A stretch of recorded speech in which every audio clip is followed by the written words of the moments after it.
Greetings and welcome back to another episode of The More We Need to Know series, Volume 7. Pardon me. Um, I'm not going to make this one long today. I will be in travels. So I just wanted to jump on here for a little bit and converse about something because I was doing some studies. And again, pardon me. I am Supreme L, and thank you for joining me on another episode. But I wanted to jump in just to talk about something right quick that I found to be very, very interesting, right? Uh, Getting into the aspect of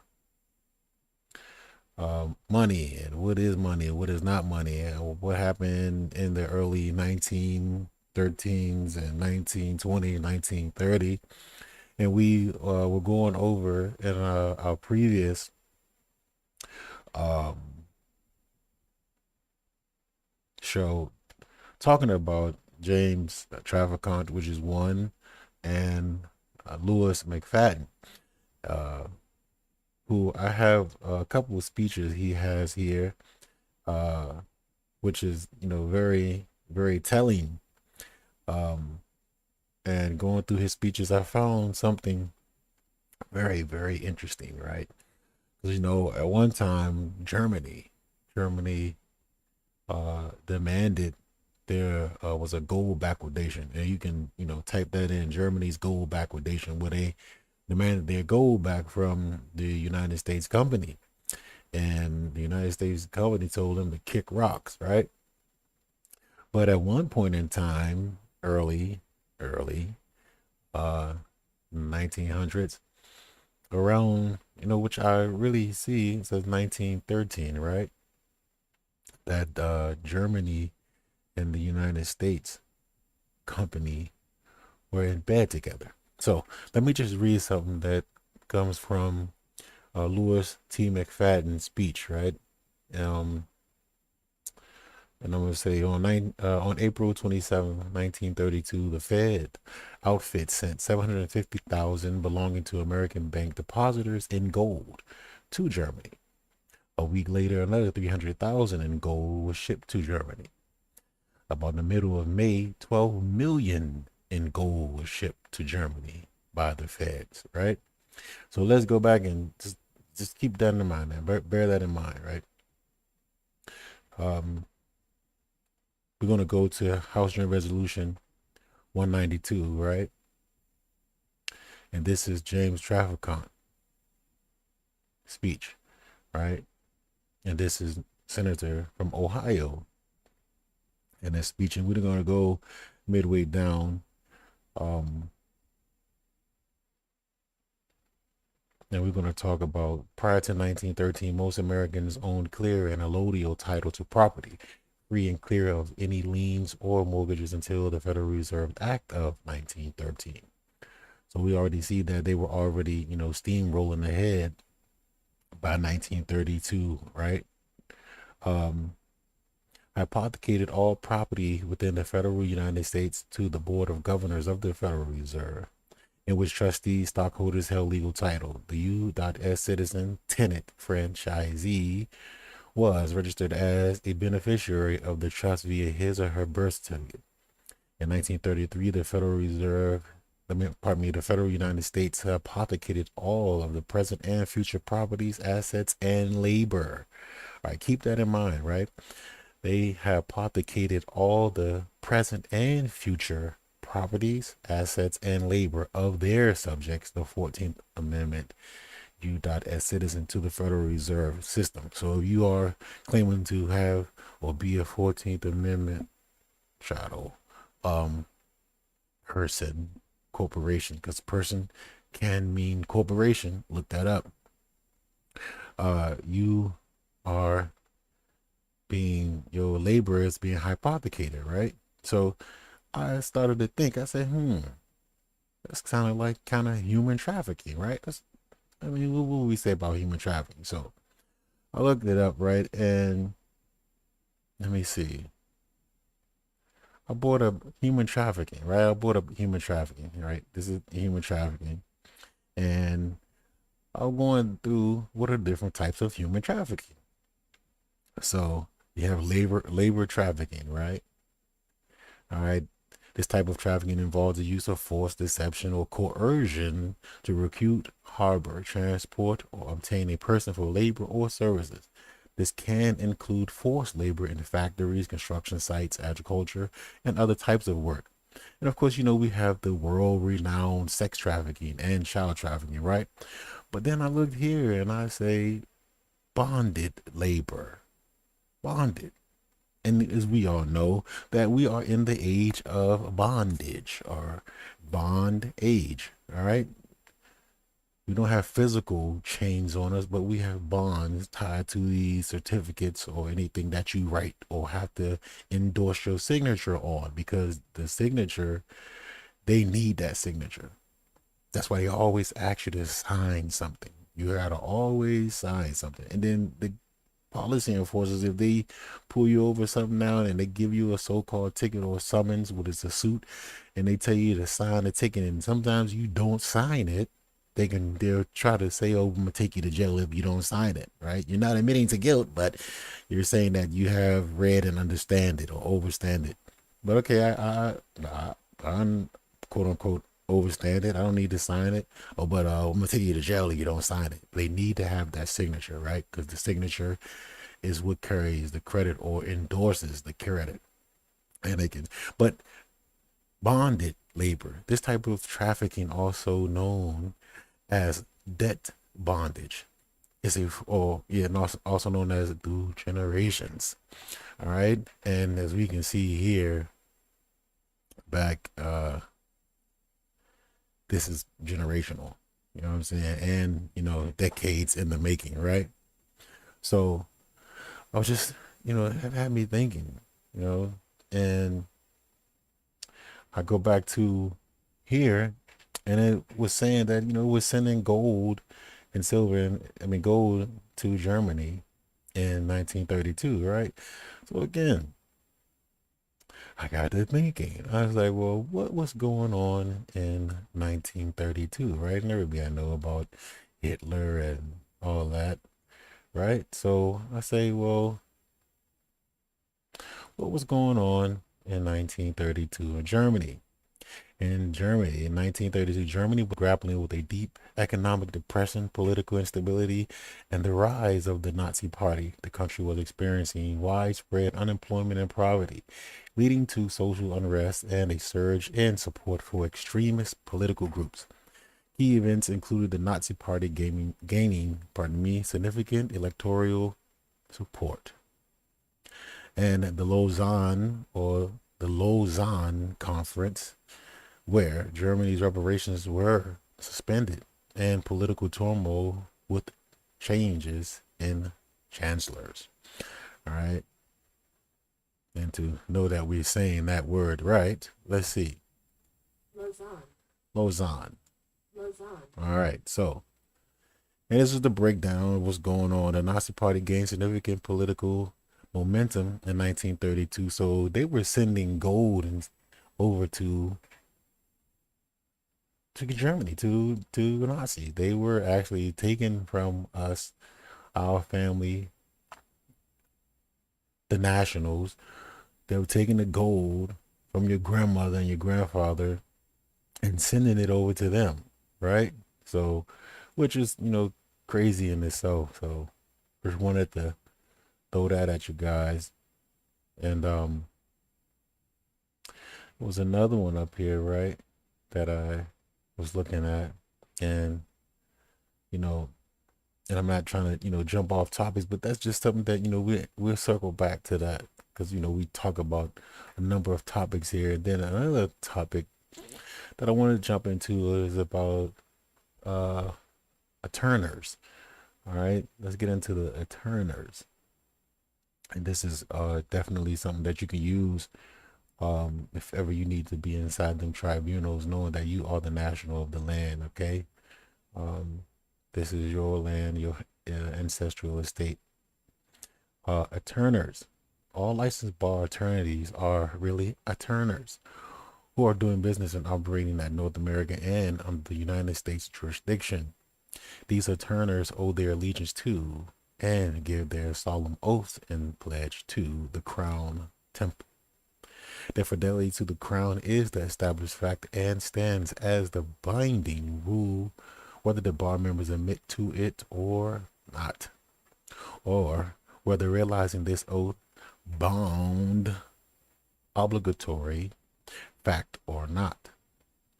This fundamental truth is simply due to the fact that all bar associations throughout the world are signatories and franchises to the International Bar Association, which is located at the Inns of Court at the Crown Temple.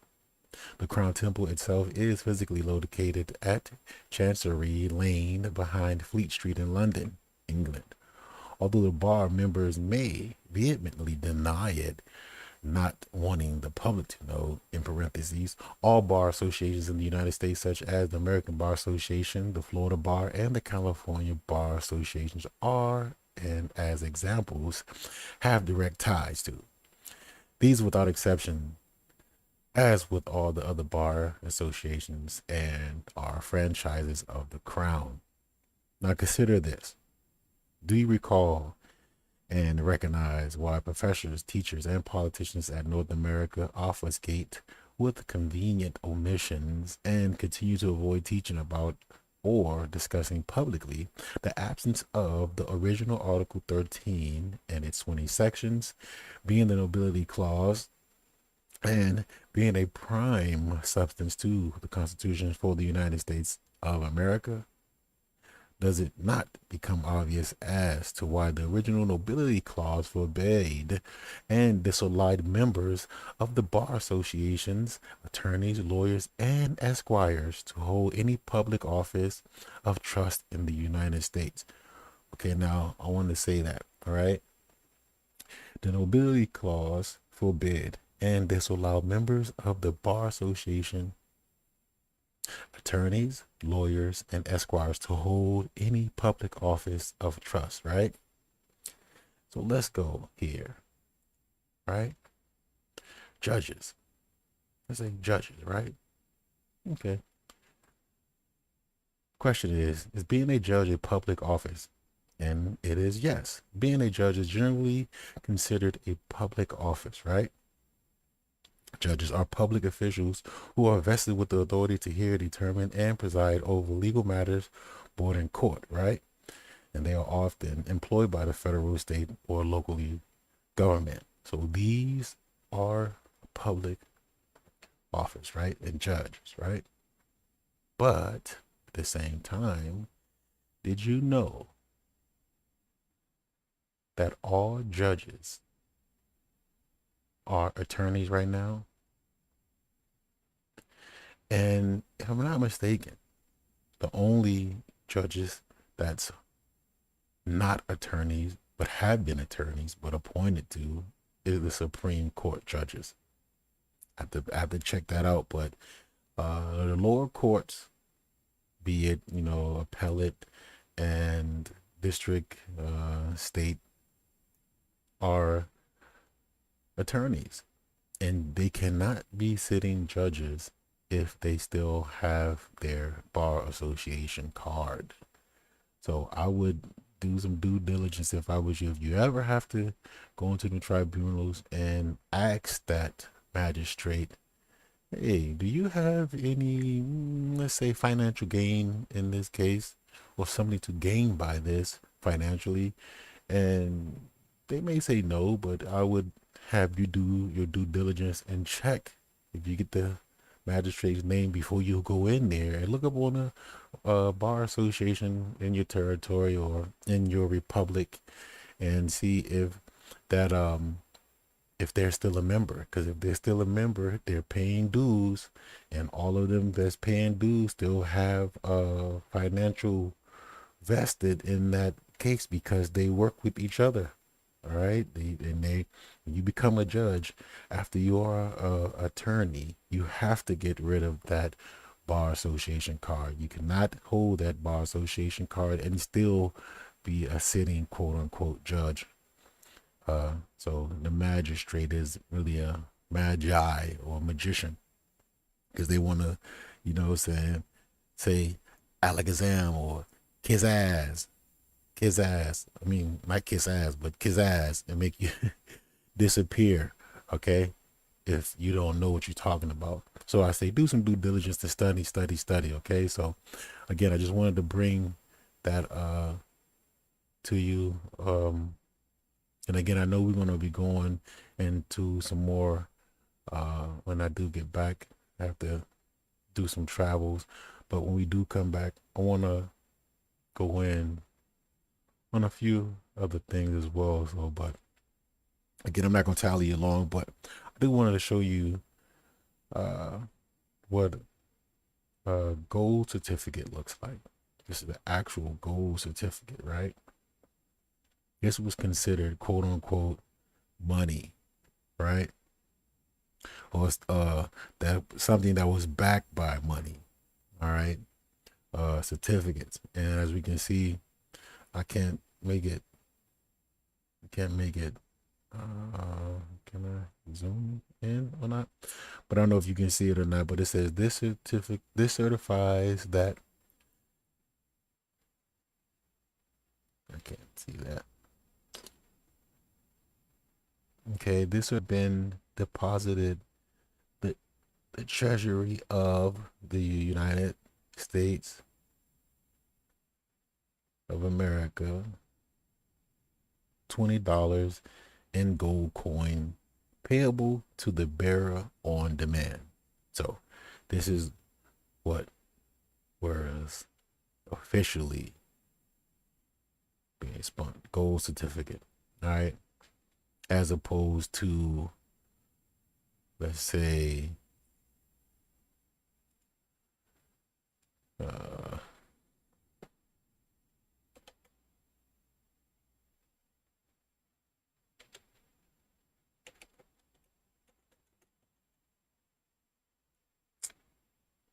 uh,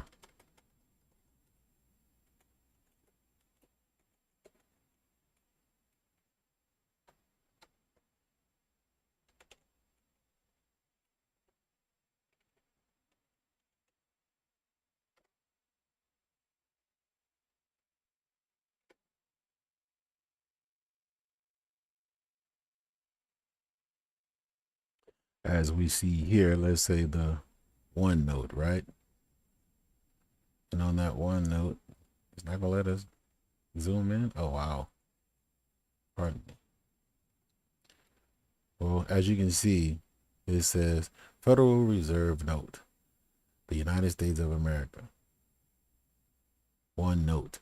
It's a note, but then it says $1, right? Which is not a dollar because they say a dollar bill, $1 bill. Okay, look, there you go, Federal Reserve Note. Then it says a dollar bill, which is a misnomer because a dollar is a coin, right? And a bill is debt. So just want to throw that at you. And again, we'll be back on here. I do have to again. Oh, okay. So okay.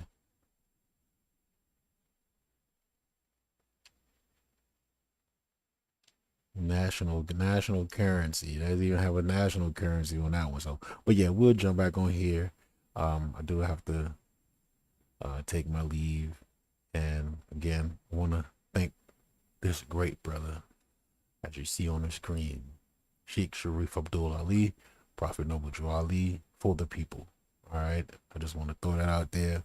Want to always keep that brother out in front because without him, we wouldn't have known about this. Nobody's teaching this. Nobody's, putting civics out there. Nobody's saying enforce the Constitution, which we should be. We must, we shall, we will do that. All right.